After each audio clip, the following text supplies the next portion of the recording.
मेरे प्यारे बच्चों, आज का डिस्कशन स्टार्ट करते हैं मलाला यूसुफजई के कोट के साथ। जो मलाला यूसुफजई है वो कहती हैं, we can not all succeed when half of us are held back. क्या मतलब है इस कोट का? देखो, यहाँ पे सक्सेस की बात हो रही है, तो सक्सेस में ट्रू सक्सेस कब हम अचीव कर सकते हैं? कब जो हमारी इंडियन पॉपुलेशन है, हम बोलेंगे ये ट्रू सक्सीड, उनको ट्रू सक्सेस मिली है, चाहे वो मेल हो चाहे वो फीमेल हो। देखो, जब जितनी भी हमारी पॉपुलेशन है, irrespective of gender, irrespective of anything, जब उनको इक्वल अपॉर्चुनिटी मिले, इक्वल ट्रीटमेंट मिले, ठीक है, इक्वल रिसोर्स डिस्ट्रीब्यूशन हो, मतलब उनके साथ डिस्क्रिमिनेशन ना हो, तब वो जो सक्सेस अचीव करेगी हमारी पॉपुलेशन, उसको हम कहेंगे ये है ट्रू सक्सेस। लेकिन जैसे आपको पता है कि सेंसस 2011 में फीमेल का रेशियो कितना था? 48.5%। कुछ हमारी जो पॉपुलेशन है वो फीमेल है। जब हमारी हाफ ऑफ द पॉपुलेशन जो फीमेल है, इसके साथ हम डिस्क्रिमिनेशन करेंगे, इसको इक्वल अपॉर्चुनिटी प्रोवाइड नहीं करेंगे, रिसोर्स डिस्ट्रीब्यूशन नहीं करेंगे, एजुकेशन प्रोवाइड नहीं करेंगे, हेल्थ केयर में डिस्क्रिमिनेशन करेंगे, तो ये जो सक्सेस होगी हमारी, क्या ये ट्रू सक्सेस होगी? बिल्कुल नहीं।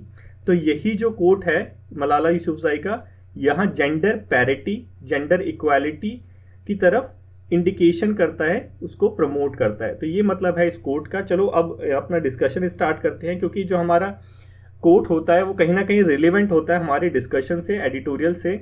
तो ये जो एडिटोरियल है इंडियन एक्सप्रेस में आया था, इंडियन एक्सप्रेस का ये एडिटोरियल मैंने पहले डिस्कस नहीं करा इस टॉपिक से रिलेटेड, स्पेशली जेंडर से रिलेटेड, क्योंकि आपके CAPF एग्जाम में ऐसे जो टॉपिक हैं वो देखने को मिलते हैं, स्पेशली वुमेन एम्पावरमेंट के ऊपर, और किसी टॉपिक से अटैच करके दे दिया जाता है। देखो कैसे यूज करना है इस एडिटोरियल को, इसको समझ लो। एडिटोरियल को कैसे यूज करना होता है, हम जो डिस्कशन करते हैं उसको आप कैसे यूज करेंगे अपने बेनिफिट के लिए, एस्से राइटिंग के अंदर, या बोलो आर्ग्यूमेंट राइटिंग के अंदर, ठीक है। आर्ग्यूमेंट और एस्से राइटिंग के अंदर हम जो डिस्कस करते हैं इसको आप कैसे यूज करेंगे। देखो, स्पेशली अगर मैं आज के एडिटोरियल की बात करूं तो आपको क्या करना है, इस एडिटोरियल में बेसिकली एक रिपोर्ट है जो इंडियन ह्यूमन डेवलपमेंट सर्वे हुआ था, उसकी प्रोग्रेस रिपोर्ट है, इसके बारे में चर्चा की गई है, डिस्कशन किया गया है। तो इस रिपोर्ट को कैसे यूज करना है, ये जो डेटा दे रखा है हमें, इसको कैसे यूज करना है। देखो, जब ये हम एस्से लिखते हैं, एस्से के हम आर्ग्यूमेंट प्रेजेंट करते हैं, आर्ग्यूमेंट को जैसे लेट्स से कि वुमेन जो फेस कर रही है प्रॉब्लम, उसको उससे टैकल करने के लिए गवर्नमेंट की क्या क्या स्कीम्स आई है, ठीक है। Let's say Beti Bachao Beti Padhao scheme है, या फिर मातृत्व वंदना योजना है। ये जो स्कीम्स आ रही है वुमेन एम्पावरमेंट के लिए, तो इसके सपोर्ट में आपको अगर आर्ग्यूमेंट देना है कि लेट्स से कि गवर्नमेंट इनिशिएटिव लेके आई है, लेकिन इसका जो इम्प्लीमेंटेशन है ग्राउंड पे कैसा हो रहा है, ठीक है। ग्राउंड रियलिटी को जब आपको बताना होगा तो ग्राउंड रियलिटी कैसे बताएंगे, इस रिपोर्ट का रेफरेंस लेके, ठीक है। यहाँ पे ऐसे आपको क्या करना है, इन सब चीजों को यूज करना है अपने फेवर में CAPF के एग्जाम में, ठीक है। तो अब डिस्कशन स्टार्ट करते हैं।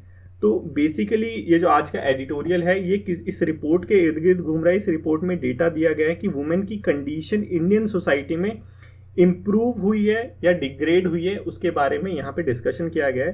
तो ये जो डिस्कशन है ये है ह्यूमन डेवलपमेंट सर्वे के ऊपर। तो ये जो सर्वे है ये बेसिकली एक यूनिवर्सिटी है, यूनिवर्सिटी ऑफ मायरलैंड और national council of applied economic research, इन्होंने मिलकर कंडक्ट किया है। इसके अंदर एक डेकेड में 2004 से लेकर 2024 तक का डेटा यहाँ पे किया गया है। 42,000 इंडियन हाउस होल्ड का सर्वे किया गया है। वैसे ये इररिलेवेंट है, ये वाली जो डेटा है इसका कोई यूज नहीं है हमारे में, हमें बस ये याद रखना है ह्यूमन डेवलपमेंट सर्वे जो है इसकी रिपोर्ट है। क्या रिपोर्ट ये कहती है, इसको देखेंगे। प्रोग्रेस कहाँ कहाँ हुई है, ठीक है, वुमेन की प्रोग्रेस कहाँ कहाँ हुई है, क्योंकि हमें तो CAPF ओरिएंटेड रहना है ना, हमें CSC की थोड़ा ना प्रिपरेशन करनी है, हमें CAPF की प्रिपरेशन करनी है। तो जो CAPF के लिए इंपॉर्टेंट है वो हम डिस्कस करेंगे सिर्फ। तो बेसिकली ये जो ह्यूमन डेवलपमेंट सर्वे हुआ है ये मिलके कोलैबोरेशन है इसका, यूनिवर्सिटी ऑफ मायरलैंड का और national council of applied economic में। कुछ हाउस होल्ड 42,000 कुछ हाउस होल्ड का सर्वे किया गया, कंपेयर किया गया डाटा 18,000 वुमेन्स का। तो क्या आउटकम निकला, आउटकम हमारे लिए मोस्ट इंपॉर्टेंट है, मोस्ट इंपॉर्टेंट है, ये है एसेंस, इसे कह लो सोल है। ये हमारा ऐसे राइटिंग जो करोगे ना वुमेन एम्पावरमेंट के ऊपर, ये उसकी सोल है, यहां से मिलेंगे नंबर, ठीक है। तो प्रोग्रेस क्या क्या इसमें इंडिकेट हुई है इस सर्वे के अंदर, यहाँ पे बताया है कि जो एजुकेशन है, जो गर्ल्स हमारी एजुकेशन लेती हैं उसके अंदर बढ़ोतरी हुई है कि जो ग्रेजुएट्स हैं वो 2004 के अंदर 12% थी, जो अब 26% हो गई है। तो इस सर्वे में बताया बेसिकली कि जो वुमेन है वो एजुकेशनली ग्रो कर रही है, ठीक है, एजुकेशनली ग्रो कर रही है, मतलब उनको समाज में पैरिटी मिल रही है, इक्वालिटी मिल रही है बॉयज के बराबर, ठीक है, इसलिए उनका जो स्टेटस है वो एजुकेशन वाले फील्ड में वो इंक्रीज हो रहा है। सेकंड, यहाँ पे जेंडर पैरिटी के बारे में डिस्कस किया गया है कि जो एजुकेशन गैप था वो कहीं ना कहीं डिसअपियर हो रहा है, जो हमें डेटा में भी दिख रहा है। तो मतलब ये जेंडर पैरिटी की तरफ हम मूव कर रहे हैं हमारी इंडियन सोसाइटी में। इसका इफेक्ट कहाँ पे देखने को मिला? Delayed marriage. देखो साफ सीधी बात है, जब हमारी जो वुमेन है, जो हमारी लड़कियां हैं, वो अगर पढ़ेंगी, एजुकेशन गेन करेगी, तो क्या होगा कि वो मैक्सिमम टाइम कहाँ पे बिताएंगी? एजुकेशन फील्ड में, ठीक है, कॉलेज पढ़ेंगी, स्कूल पढ़ेंगी, कॉलेज पढ़ेंगी, यूनिवर्सिटी में जाएंगी। तो यहाँ पे जब वो ये सारी चीज करेंगी तो ऑटोमेटिकली जो उनकी एज ऑफ मैरिज है, वो ऑटोमेटिकली क्या होगी? इंक्रीज हो जाएगी, ठीक है। क्यों? क्योंकि वो मैक्सिमम टाइम तो एजुकेशन में दे रही है, उसके बाद वो फिर मैरिज वाली फील्ड में आएगी। तो यही चीज हमें यहाँ पे देखने को मिली है कि 76% जो है वुमेन, उनकी जो मैरिज है वो 20s में हुई है, ठीक है। तो यहाँ पे एक एक्ट है, बाल विवाह होता है, आपको चाइल्ड मैरिज होती है, तो चाइल्ड मैरिज को रोकने में भी यहाँ पे मदद मिलेगी, क्योंकि वुमेन अब एम्पावर हो रही है, वुमेन एजुकेशन फील्ड में जा रही है, मैरिज डिले हो रही है, तो ऑटोमेटिकली जो चाइल्ड मैरिज की जो प्रॉब्लम है इंडिया में वो खत्म हो जाएगी एजुकेशन को बढ़ावा देने से। और ये रिपोर्ट यहाँ पे इसको इंडिकेट भी कर रही है। उसके बाद पार्टनर सिलेक्शन में, कि पहले पता है आपको, जो वुमेन होती थी उनके पास पार्टनर सिलेक्शन की चॉइस नहीं होती थी, जहां घर वालों ने शादी कर ली वहां कर दी। लेकिन अब ये जो इंडियन ह्यूमन डेवलपमेंट सर्वे हुआ है, इसके अंदर बताया कि 52% जो वुमेन्स हैं वो अपना जो पार्टनर है खुद चूज करती है। और ये जो रेशियो है ये 2012 से जो हमारा सर्वे वाली डेट है उससे बड़ा है। तो मतलब इंडिया में वुमेन को एम्पावरमेंट मिल रही है, एम्पावर हो रही है, ठीक है। प्री मैरिटल कॉन्टैक्ट, ठीक है, कि शादी से पहले जो है कि अपने जो होने वाला जो पति है उससे बात कर सके, तो इसमें भी राइजिंग हुई है, ठीक है। तो मतलब टोटल यहाँ पे बताया कि प्रोग्रेस है वुमेन की एजुकेशन और मैरिज वाली फील्ड में, ठीक है। उसके बाद देखते हैं सोसाइटल एंगेजमेंट एंड ऑटोनॉमी। देखो आपको पता है कि वुमेन को अकेले ट्रैवल नहीं करने दिया जाता, लेकिन ये जो रिपोर्ट कह रही है वो क्या कह रही है कि अब 54% जो वुमेन है वो अकेले ट्रैवल करती है और कंफर्टेबल भी फील करती है। मतलब क्या है कि इसका इंडिकेशन है कि लॉज वगैरह जो हमारी सोसाइटी में इंडियन लॉज है वो इम्प्रूव हो रहे हैं, इनका इम्प्लीमेंटेशन भी इम्प्रूव हो रहा है, इसीलिए जो वुमेन है वो सिक्योर फील कर रही है ट्रैवल में, ठीक है, ऐसे। सेकंड, यहाँ पे मेंबरशिप के बारे में बताया गया है कि सेल्फ हेल्प ग्रुप की मेंबरशिप में भी इंक्रीजमेंट देखने को मिली है। पहले ये जो रेशियो था 10% था, अब ऑलमोस्ट डबल हो गया, 18% हो गया है, ठीक है। तो वुमेन जो है अपने पॉलिटिकल डिसीजन भी यहाँ पे ले रही है। पॉलिटिकल एंगेजमेंट की बात बताइए कि वो पॉलिटिकल मीटिंग में भी इनकी जो रेशियो है, अटेंडेंस है, वो इंक्रीज हो रही है। तो कहीं ना कहीं सारी चीज कहाँ पे इंडिकेशन कर रही है कि वुमेन जो है इंडिया में एम्पावर हो रही है, डिफरेंट फील्ड्स में, पॉलिटिकल सिनेरियो में भी वो अपने डिसीजन खुद ले रही है, मेंबरशिप ज्वाइन कर रही है। और यहाँ पे बताया कि जेंडर प्रेफरेंस शिफ्ट, ये क्या मतलब है जेंडर प्रेफरेंस शिफ्ट? देखो यहाँ पे बताया है कि देखो जो हमारी इंडियन सोसाइटी है उसमें फर्स्ट प्रेफरेंस किसको दी जाती है? बॉय को। भाई जो पहला बच्चा होना चाहिए कौन सा होना चाहिए? लड़का होना चाहिए। लेकिन इस प्रेफरेंस में भी अब शिफ्ट देखने को मिला है, जहां पहले जो 12% वुमेन थी 2022 में बिलीव करती थी कि सबसे पहले बेटा होना चाहिए, वहीं अभी ये कम डाउन होके 23% हो गया है कि जो अब सिर्फ 23%, ये क्या, अच्छा हाँ देखो 23% था 2012 में, अब हो गया ये 2022 में 12%। मतलब ऑलमोस्ट हाफ हो गया है, कि ऑलमोस्ट हाफ हो गया है। जो हाफ वुमेन है वो अब चाहती हैं कि उनके लड़का हो। मतलब जो प्रेफरेंस है जेंडर की वो भी कहीं ना कहीं चेंज हो रही है। तो ये चेंज हो क्यों रही है? बेटी बचाओ बेटी पढ़ाओ, ठीक है, स्कीम का ये इम्प्लीमेंटेशन यहाँ पे हमें देखने को मिल रहा है, ये समझना आपके लिए जरूरी है। तो अब देखते हैं कि रुकावट कहाँ पे, स्टैग्नेशन कहाँ पे है? वेज एम्प्लॉयमेंट के अंदर, ठीक है। तो देखो आपको पता है कि जो हमारी मोस्पी है, मिनिस्ट्री ऑफ स्टैटिक वाली, वो हर साल रिपोर्ट निकालती है वुमेन ये लेबर फोर्स पार्टिसिपेशन रेट, उसके अंदर कुछ बताया 28% अराउंड कुछ है, 26 से 28% के अराउंड वुमेन जो है वो हमारी लेबर फोर्स पार्टिसिपेशन रेट के अंदर हिस्सा लेती है, ठीक है, वो लेबर फोर्स में है। तो यहाँ पे बताया है कि लेबर फोर्स पार्टिसिपेशन में हमें ड्रॉप आउट देखने को मिला है। जो परसेंटेज पहले 18% था, जो सर्वे वाली वुमेन थी उनका परसेंटेज जो 18 था वो ड्रॉप हो गया है, ठीक है। ये है ड्रॉप डिस्पाइट कि वो काम करना चाहती हैं। तो मतलब यहाँ पे कहीं ना कहीं आप देख सकते हैं कि जो पीरियड है 2022 का है, और 22 के पीरियड में क्या चल रहा था, कोविड-19 चल रहा था। तो कोविड-19 का डायरेक्ट इम्पैक्ट यहाँ पे हमारी वुमेन की एम्प्लॉयमेंट पे देखने को मिला है। ठीक है, उसके बाद यहाँ पे बताया है कि जो 80% वुमेन है वो वर्क करने के लिए, मैरिड वुमेन जो है ओपन है वर्क करने के लिए। मनरेगा में जो पार्टिसिपेशन रेट है वो बड़ा है। देखो मोर वुमेन यहाँ पे पार्टिसिपेट कर रही है देन मैन। तो यहाँ पे कहीं ना कहीं दिखा रहे हैं कि वो जो एम्पावरमेंट हुई थी उसका जो मतलब रिजल्ट देखने को मिला है, क्या वुमेन अपने बारे में डिसीजन ले रही है। डिसीजन ले रही है तो वो विलिंगनेस है काम करने के लिए, लेकिन यहाँ पे काम की कमी लग रही है। ठीक है, इसीलिए यहाँ पे ड्रॉप आउट बढ़ रहा है डिस्पाइट कि वो चाहती है काम करना। तो यहाँ पे बताया गया है कि वुमेन्स का जो कंट्रीब्यूशन है इकोनॉमी में वो बढ़ रहा है। ठीक है, आउटसाइड द वेज वर्क, मतलब काम करने से ये नॉन फार्म वर्क में उनका जो वो है वो इम्प्रूव हो रहा है। यहाँ पे रिजल्ट बताया किसका, ट्रांसपोर्टेशन सिस्टम का। तो देखो यहाँ पे आपको पता है कि दिल्ली के अंदर भी फ्री ट्रांसपोर्ट दे रखा है, और काफ़ी जो इंडियन स्टेट्स हैं यहाँ पे वुमेन्स को फ्री ट्रांसपोर्ट दे रखा है। तो यहाँ पे बताया कि उनका जो आउटसाइड द वेज वर्क, उनका जो नॉन फार्म वर्क में पार्टिसिपेशन जो इंक्रीज हो रहा है, उसका डायरेक्ट रिलेशन कहाँ से है, जो गवर्नमेंट की ट्रांसपोर्टेशन स्कीम है उससे। ठीक है, तो यहाँ पे ऐसे आपको रेफरेंस लेना है। और कंक्लूजन में बेसिकली यहाँ पे बताया है कि सारी जो वुमेन की जितनी भी फील्ड है, हमने देखा था कि पावर, पॉलिटिकल पावर वाली हो गई, एजुकेशन वाली फील्ड हो गई, वहाँ पे हर जगह जो वुमेन है वो इंक्रीज कर रही है। ठीक है, वो उनका एम्पावरमेंट हो रहा है। एक्सेप्ट एक जगह, कौन सी जगह थी वो, इनकम जनरेशन, कि भाई एम्प्लॉयमेंट में वो डाउन जा रही है, बाकी जगह इंप्रूव जा रही है। तो यहाँ पे बताया कि हमें पॉलिसी लेवल पे चेंज करने की जरूरत है गवर्नमेंट को।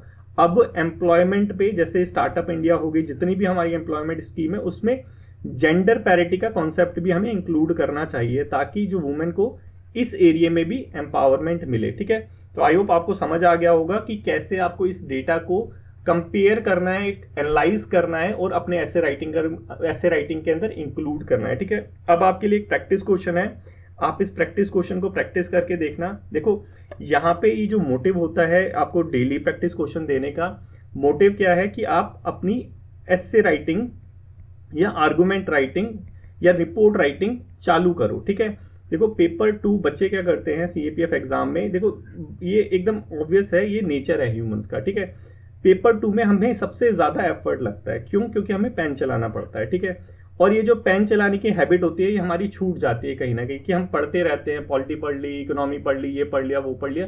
पढ़ने में ज्यादा मजा आता है, लेकिन अपने आप को टेस्ट करने में बहुत ज्यादा तकलीफ होती है, ये ह्यूमन नेचर है। ठीक है, तो ये जो पेपर 2 है ये बिना पेन चलाए तो होगा नहीं, टिक मार्क तो वहां पे करना नहीं। तो आपको क्या करना पड़ेगा, ये पेन चलाने की हैबिट डालनी पड़ेगी, क्योंकि पेन ऐसे इतना इजीली नहीं चलता। ठीक है, तो पेन चलाने से मतलब कि आपके थॉट्स जो हैं वो डेवलप हो जाएं, आप उसको लिख पाएं। तो ये जो प्रैक्टिस है बेसिकली आपके थॉट प्रोसेस को डेवलप करने के लिए है, कि आप सोचो और सोचने के बाद उसको कोहेरेंस में लेके आओ, एक सीक्वेंस में लेके आओ, ताकि आप उसको ऐसे राइटिंग में उतार पाओ, तभी एग्जाम क्लियर होगा। ठीक है, तो आप इसको जरूर प्रैक्टिस कर लेना, और मेरे को कमेंट करके बताना कि भाई आप प्रैक्टिस कर रहे हो या नहीं कर रहे हो। ठीक है, बच्चे कमेंट ही नहीं करते। चलो अब 2017 में क्वेश्चन आ रखा है, ग्लोबलाइजेशन और वुमेन एम्पावरमेंट को क्लब करके दे रखा है। आप इसको ट्राई करना लिखने का, और कुछ एक्स्ट्रा नॉलेज आती है कि कुछ पढ़ रखा है उसको यहाँ पे आपका एक्सट्रैक्ट कर लिया और उसके बाद कनेक्ट कर दिया, वो चीज कनेक्टिविटी बिठाने की कोशिश करना। चलो अब नेक्स्ट पे चलते हैं।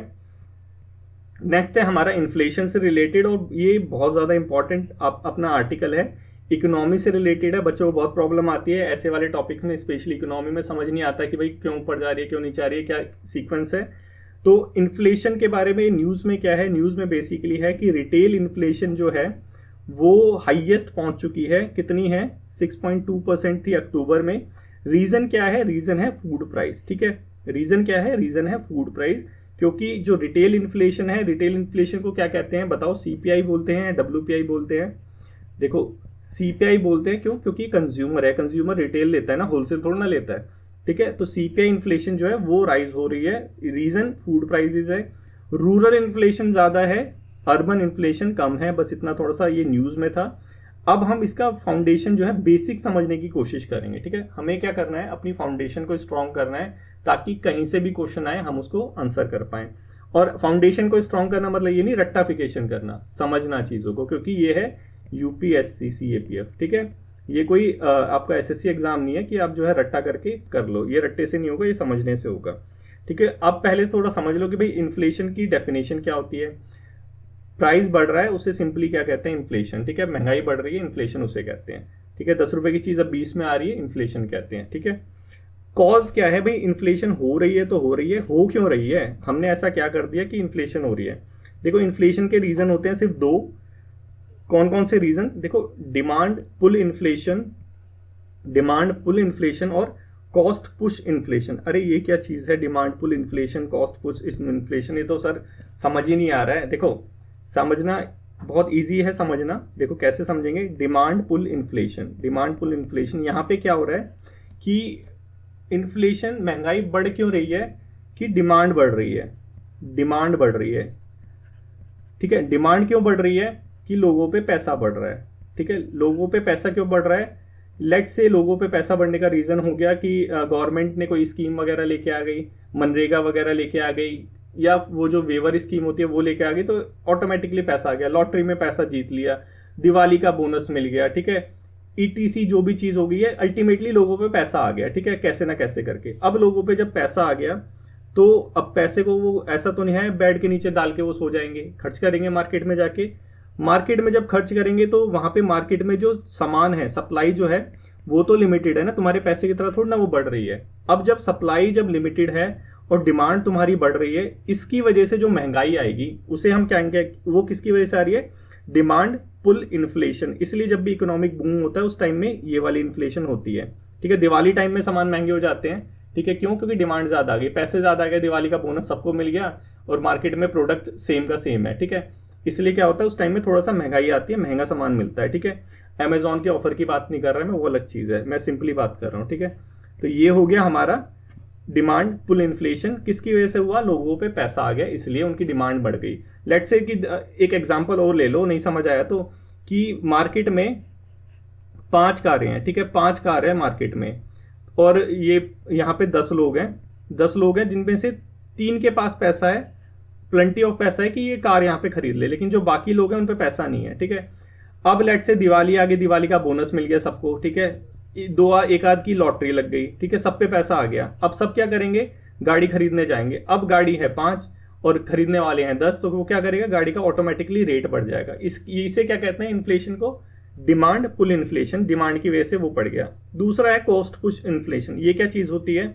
देखो कॉस्ट पुश इन्फ्लेशन क्या होती है कि एक तो आप पे पैसा आ गया उसकी वजह से महंगाई बढ़ गई, दूसरा क्या है कि उसका जो इनपुट कॉस्ट है, लेट्स से कि कार थी, ठीक है, कार का प्राइस बढ़ गया। कार का प्राइस बढ़ने का रीजन ये नहीं है कि आप डिमांड कर रहे हैं, इसका बढ़ने का रीजन है कि लेट्स से इसकी जो सप्लाई चेन थी, पार्ट्स वगैरह चाइना वगैरह से आते थे, यूएसए से वगैरह आते, रशिया से आते थे, तो वो जो सप्लाई चेन है वो ब्रेक हो गई, क्योंकि रशिया और यूक्रेन में वॉर हो रही है, तो रशिया से पार्ट नहीं आ रहे, पार्ट नहीं आने की वजह से क्या हो रहा है, कार बन नहीं पा रही, सप्लाई चेन ब्रेक हो गई ना, कार बन नहीं पा रही और डिमांड तो उतनी है, तो यहाँ पे क्या होगा, इसका रेट बढ़ जाएगा। या फिर मान लो कि आपका डीए बढ़ गया, ठीक है, आपका जो है सैलरी बढ़ गई, सैलरी बढ़ने की वजह से क्या होगा, उसका पैसा कहाँ से निकलेगा, उस प्रोडक्ट से निकलेगा। मतलब जो कहने का मतलब ये है कि प्रोडक्ट बनाने में जो जो खर्चा होता है, ठीक है, प्रोडक्ट बनाने में जो जो खर्चा होता है उसके रेट में बढ़ोतरी हो जाए, इंक्रीज हो जाए, उसको हम क्या कहते हैं, कॉस्ट पुश इन्फ्लेशन। रीजन वही वेज बढ़ गया, या फिर रॉ मटेरियल उसकी कॉस्ट बढ़ गई, या सप्लाई चेन जो है वो डिस्टर्ब हो गई, इसकी वजह से जो इन्फ्लेशन आती है, महंगाई आती है, उसको कहते हैं कॉस्ट पुश इन्फ्लेशन। ठीक है, चलो इतना समझ लिया आपने, बेसिक चीजें हैं और यही 2 चीजें हैं। ठीक है, ये एकदम आपको लेमन लैंग्वेज में समझना पड़ेगा, एकदम आपको अपनी रियल लाइफ में उतार के इसको समझना पड़ेगा, तब जाके वहां पे जब आंसर करोगे तब आएगा, क्योंकि वहां प्रेशर होगा आपके ऊपर। अब चलो इन्फ्लेशन बढ़ गई तो इससे निपटने के मेजर्स भी होंगे, या मेजर्स है ही नहीं, मेजर्स बिल्कुल हैं। देखो 2 प्राइमरी जो है इसके इंडिकेटर्स हैं, इंडेक्सेस हैं, एक है कंज्यूमर प्राइस इंडेक्स सीपीआई जिसे कहते हैं, एक है होलसेल प्राइस इंडेक्स। ठीक है, ये है इसके इंडिकेटर। ठीक है, कैसे, मतलब क्यों 2 इंडिकेटर्स हैं, देखो क्योंकि मार्केट में एक तो होता है कस्टमर जो रिटेल में खरीदता है, एक होता है होलसेलर जो होलसेल में खरीदता है, तो दोनों के प्राइस अलग अलग होते हैं, इसलिए दोनों के लिए अलग अलग इंडिकेटर्स हैं। पहले हम देखेंगे सीपीआई। सीपीआई को रिटेल वाला इंडिकेटर भी कहते हैं, जो हमने देखा था ना स्टार्टिंग में। देखो रिटेल इन्फ्लेशन बढ़ गई, ये क्या चीज है, रिटेल इन्फ्लेशन, ये बढ़ गया है सीपीआई। ठीक है, तो सीपीआई जो है बेसिकली रिटेल प्राइस को इंडिकेट करता है। इसका बेस ईयर क्या है, देखो इसकी, देखो कोई भी जो सीपीआई है इसमें इन्फ्लेशन हम मेजर कैसे करेंगे, इसके लिए हमने क्या करा, एक बास्केट बनाई, ठीक है। बास्केट बना के इसके अंदर लेट से 10 प्रोडक्ट डाल दिए, 10 प्रोडक्ट डाल दिए, हमने बोला कि हम इन 10 प्रोडक्ट को मेजर करेंगे अपनी इकोनॉमी में और देखेंगे इन 10 प्रोडक्ट के प्राइस जो राइज जा रहे हैं या डाउन जा रहे हैं, उसके हिसाब से हम क्या निकालेंगे, सीपीआई। समझ आ गया कि सीपीआई कैसे निकालते हैं हम। हमारे पास एक बास्केट है जिसके अंदर मतलब एक्स अमाउंट ऑफ जो है प्रोडक्ट है, उस प्रोडक्ट का हम ऊपर नीचे जो प्राइस जाता है उसको मेजर करते हैं, ठीक है। तो जब मेजर करेंगे तो यहाँ पे एक बेस ईयर भी होना पड़ेगा कि भाई कहाँ कौन से ईयर से तुम मेजर करोगे, तब तो जाके पता चलेगा महंगाई बढ़ रही है घट रही है। तो बेस ईयर हमारा है 2012 की, भाई जो 2012 में प्राइस थे, 2012 के अंदर जो प्राइस थे प्रोडक्ट्स के, उससे मेजर करेंगे। लेट्स से कि साबुन है, इसके अंदर साबुन का प्राइस 2012 में 10 रुपए था, ठीक है। अब उसका प्राइस हो गया है 12 रुपए, ठीक है। तो कितने परसेंट बढ़ गया है, वो मैथ देख लेना भाई, मैथ मेरी वीक है थोड़ी सी अब। तो ये 2% या फिर 20% कुछ बढ़ गया है, तो ऐसा कुछ हम मेजर करते हैं कि 20% महंगाई बढ़ गई है, ठीक है। अब ये जो 20% महंगाई बढ़ गई है तो कौन इसको कंट्रोल करेगा, इसको कंट्रोल करेगा हमारा आरबीआई, किसके थ्रू, मॉनेटरी पॉलिसी कमेटी। आपको पता है इसकी मीटिंग वगैरह होती रहती है। इसका जो टारगेट है वो कितना था, 4 to 6 के बीच में 2% का ऊपर नीचे चलता है, ऐसे कुछ था, ठीक है। तो वो सारी चीजें हैं हमारा, आरबीआई मॉनेटरी पॉलिसी कंट्रोल करता है, ठीक है। ये जो कंज्यूमर प्राइस इंडेक्स है निकालता कौन है, निकालता है हमारा एनएसओ, नेशनल स्टैटिस्टिकल ऑफिस, जो मोस्पी के अंदर आता है। मोस्पी मतलब स्टैटिक वाली मिनिस्ट्री, ठीक है। इसके अंदर मेन कंपोनेंट क्या क्या होते हैं ये इंपॉर्टेंट है, इसको देख लेना भाई थोड़ा। सारी चीज इंपॉर्टेंट है वैसे इसमें तो, लेकिन इसको थोड़ा सा देख लेना। इसके अंदर सबसे ज्यादा जो वेटेज होता है वो किसका होता है, फूड और ब्रेवरेजेस का, जो खाने वाने के सामान होते हैं वो, पान, तंबाकू, इंटॉक्सिकेशन, कपड़े वगैरह, चप्पल वगैरह, हाउसिंग, फ्यूल, लाइट वगैरह, तेल वगैरह, मिसलेनियस, ये सारे इसके अंदर आइटम्स हमारे हैं। ये बास्केट है हमारी, ठीक है। बास्केट में ये सारी चीजें आती हैं। सबसे ज्यादा किसका प्राइस है, वेटेज किसका है, फूड का। उसके बाद आते हैं अपना डब्ल्यूपीआई पे, होलसेल प्राइस इंडेक्स, ठीक है। इसको देख लो, ये क्या है, होलसेल लेवल पे जो होता है उसका प्राइस इंडेक्स है, उसमें बताता है।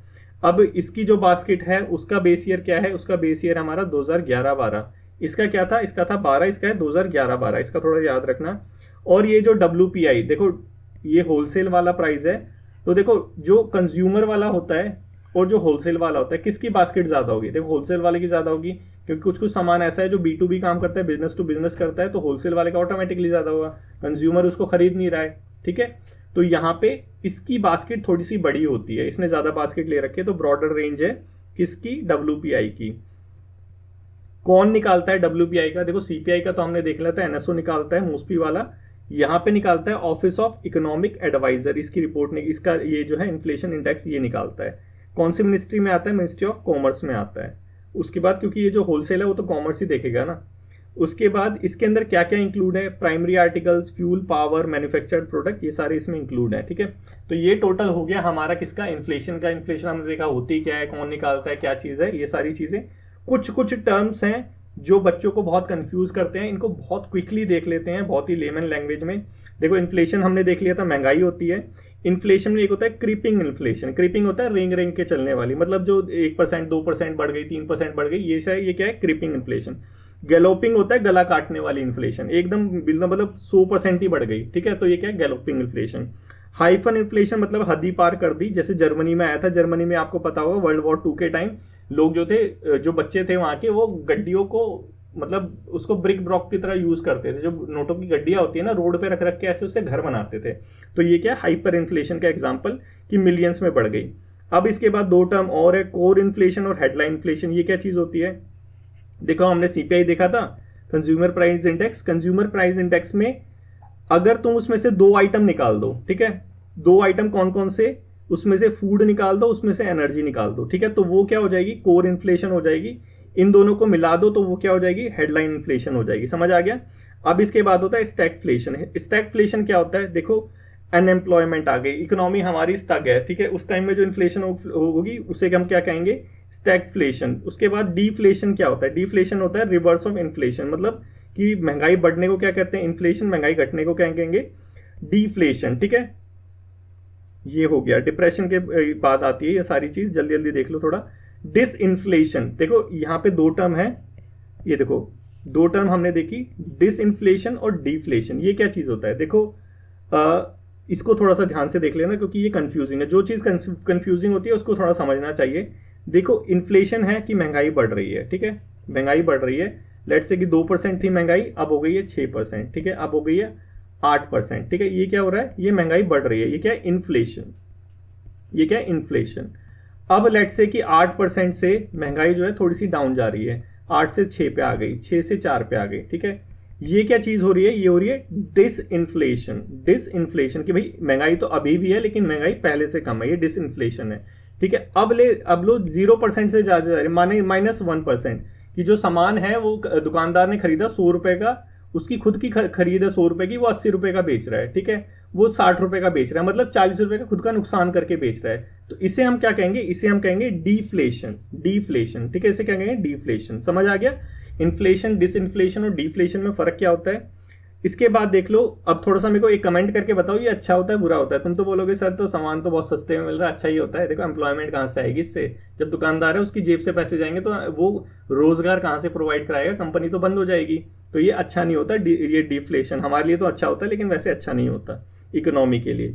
रिफ्लेशन, रिफ्लेशन बेसिकली क्या होता है, देखो रिफ्लेशन होता है कि डिफ्लेशन के बाद दोबारा इन्फ्लेशन आ गई, उसको कहते हैं रिफ्लेशन। स्क्यूफ्लेशन क्या होता है, देखो 10 आइटम है मार्केट में, ठीक है, मार्केट में 10 आइटम है जिसमें से 5 के प्राइस बढ़ रहे हैं, 5 के प्राइस घट रहे हैं, ये क्या है, स्क्यूफ्लेशन। आधे के बढ़ रहे हैं आधे के नहीं बढ़ रहे, स्क्यूफ्लेशन, ठीक है।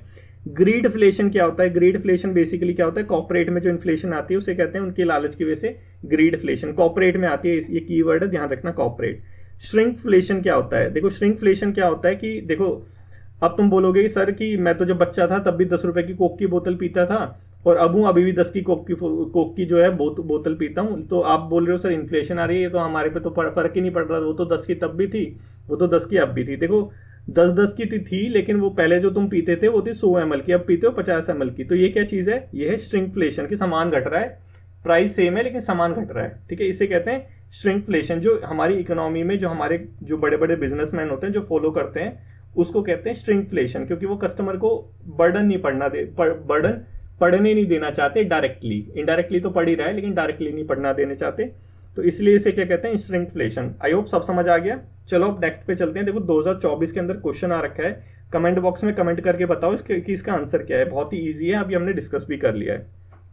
नेक्स्ट चलते हैं, नेक्स्ट देखते हैं हमारा आर्टिकल एडेप्टिव डिफेंस। ये क्या चीज़ है, देखो ये जो कीवर्ड्स हैं ये बहुत इंपॉर्टेंट होते हैं, स्पेशली अगर हमारा कोई मिनिस्टर वगैरह बोल दे। देखो राजनाथ सिंह हमारे डिफेंस मिनिस्टर है, उन्होंने बोला है कि अब हम क्या करेंगे, स्ट्रेटेजी फॉलो करेंगे अब एडेप्टिव डिफेंस की। ये क्या चीज़ है एडेप्टिव डिफेंस, इससे रिलेटेड क्वेश्चन आ सकता है, तो डायरेक्टली समझो कि क्या चीज़ है एडेप्टिव डिफेंस। देखो अभी क्या है, एरिना है एडवांस वॉर का, एडवांस मिलिट्री, सारी चीज़ एडवांस हो रही है, ठीक है, साइबर वॉरफेयर सब चीज़ एडवांस हो रही है। मिसाइल आती थी, अब ड्रोन से अटैक हो रहे हैं, हर चीज़ एडवांस हो रही है। तो हमें अपनी स्ट्रेटेजी को भी तो एडवांस करना पड़ेगा। अब पहले हम पे अटैक हो जाए, ठीक है, पहले हम पे अटैक हो गया ड्रोन का, अब हम ड्रोन के लिए जैमर लेके आ रहे हैं, ठीक है, जैमर लेके आ रहे हैं। तो ये क्या है, ये है एडेप्टिव डिफेंस टेक्नोलॉजी? नहीं, बिल्कुल ये तो नहीं है। एडेप्टिव डिफेंस टेक्नोलॉजी है कि हमला होने से पहले कि हम क्या करें, सिचुएशन को भांप ले कि भाई एडवांसमेंट हो रही है, इसके अकॉर्डिंग हमें अपनी डिफेंस स्ट्रेटेजी को भी एडवांस करना है। इसे ही कहते हैं एडेप्टिव डिफेंस स्ट्रेटेजी, जिसमें हम इवॉल्व करते हैं अपने डिफेंस मैकेनिज्म को जो अमर्जिंग थ्रेट है, जो अभी आए नहीं है, आने वाले हैं, ठीक है, उसको कहते हैं हम क्या, डिफेंस ये एडेप्टिव डिफेंस। बस इतना है कि इवॉल्व, देखो इवॉल्व यहाँ पे कीवर्ड है। देखो जब आपको कोई एग्जाम पास करना हो ना बड़े वाला, तो आपको कीवर्ड्स पे ज़्यादा ध्यान देना पड़ेगा, क्योंकि पूरी स्टेटमेंट पढ़ के वो वहाँ कंफ्यूज हो जाते हैं। तो कीवर्ड्स देखो कि इवॉल्व ज़रूर आना चाहिए, कि हमें अपनी डिफेंस मैकेनिज्म को क्या करना है, इवॉल्व करना है कि फ्यूचर के थ्रेट को देख के, ठीक है। अब ये है हमारा प्रैक्टिस क्वेश्चन, आपको इसको प्रैक्टिस करना है और आपको कमेंट बॉक्स में कमेंट करके बताना है कि इसका आंसर क्या है, ठीक है। इसमें बस यही था एडेप्टिव डिफेंस क्या चीज़ होती है, बाकी जो है वो थोड़ा सा पढ़ लेना, कोई काम का नहीं है, सही बताऊं तो। बस काम का क्या है कि ये होता क्या है एडेप्टिव डिफेंस, ठीक है। अब नेक्स्ट चलते हैं निर्भया LRLACM पे। ये क्या चीज़ है निर्भया LRLACM? देखो अभी DRDO ने क्या करा है, एक है ना long range land attack cruise missile, जो है LRLACM, long range land attack cruise missile. इसका अभी क्या है, इसका फर्स्ट फ्लाइट टेस्ट करा है। इसकी रेंज कितनी है, 1000 किलोमीटर है। चांदीपुर जो उड़ीसा में एक कोस्ट है वहां से ये करा है, ठीक है, टेस्ट करा है। तो बेसिकली ये क्या है, ये न्यू वेरिएंट है किसका, निर्भया मिसाइल का, ठीक है, लॉन्ग रेंज मिसाइल है, बस इतना आपको ध्यान रखना है, ये है क्या चीज़, निर्भया। ये निर्भया है, लॉन्ग रेंज मिसाइल है, 1000 किलोमीटर तक वार करती है, लैंड अटैक, ठीक है, लैंड अटैक क्रूज मिसाइल है, ठीक है। किसने डेवलप करी है, डेवलप करी है हमारे एरोनॉटिकल डिपार्टमेंट एस्टेब्लिशमेंट ने बेंगलुरु में। देखो इसका प्रोक्योरमेंट अप्रूवल दे चुकी है डिफेंस एक्विजिशन काउंसिल। तो ये जो डिफेंस एक्विजिशन काउंसिल है, प्रीवियस ईयर में इससे क्वेश्चन आया था, हमने अपने डेली डिस्पैच में इसको डिस्कस कर चुके हैं, शायद वीडियो वाले लेक्चर में नहीं करा, लेकिन पहले मैंने दिया था, इसमें आगे भी मिल जाएगा, चलो कोई नहीं। इसको बस इतना याद रखना है, ये लॉन्ग रेंज में अगर स्टैंड ऑफ होता है तो वहाँ पे ये हमारी मदद करेगा। किसकी बात कर रहा हूँ, चलो नहीं लिखते, आप खुद ही समझ जाओगे, ठीक है। अब ये है प्रैक्टिस क्वेश्चन। प्रैक्टिस क्वेश्चन आपको प्रैक्टिस करना है, बताना है कि ये बेसिकली DRDO ने अभी रिसेंटली एक फ्लाइट टेस्ट कंडक्ट करा था long range land attack cruise missile का, तो इनमें से कौन सी स्टेटमेंट जो है करेक्ट है, पढ़ो और बताओ कौन सी करेक्ट है, ठीक है। अब ये क्या है, नगेट छोटी छोटी इंफॉर्मेशन है जो यूजफुल हो सकती है। देखो सबसे पहली क्या इंफॉर्मेशन है कि हमारी इंडिया के अंदर ऑल वुमेन बटालियन खुलेगी सबसे पहले, किसकी, हमारी CISF की, सुरक्षा फोर्सेस CISF की खुलेगी, इंडस्ट्रियल सिक्योरिटी फोर्सेस, ठीक है। इसके बाद बस इतना ही इंपॉर्टेंट है और तो ज़्यादा नहीं है। इसके बाद और क्या चीज़ है, उसके बाद है, देखो अभी हमारी कॉप चल रही है, आपको सबको पता है, ये UNFCC वाली कॉप है। एक हम CBD वाली देख ली थी, उसकी तो उसका जो आउटकम था वो हम कल डिस्कस कर चुके हैं। अब ये UNFCCC की चल रही है, इसके अंदर जो जो डिसीजन आएगा, जो जो आउटकम होगा, वो हम एक ही वीडियो में डिस्कस कर लेंगे। 10 वीडियो बनाने से फ़ायदा नहीं है, तो इसलिए मैंने क्या करा है, इसको बस यहाँ पे लिखा है कि ताकि आप यूं ना बोले कि सर आपने बहुत इंपॉर्टेंट जो चीज़ थी वो मिस कर दी। मेरे को याद है, इसको मैं आगे डिस्कस करूंगा पूरा इसका बैकग्राउंड के साथ, ताकि एक ही वीडियो में सारी चीज़ समझ आ जाए, ठीक है। तो आज की डिस्कशन में बस इतना ही। Thank you so much. अगर वीडियो पसंद आई हो तो लाइक और कमेंट करना ना भूले, और प्लीज़ इसको शेयर कीजिए। Thank you so much.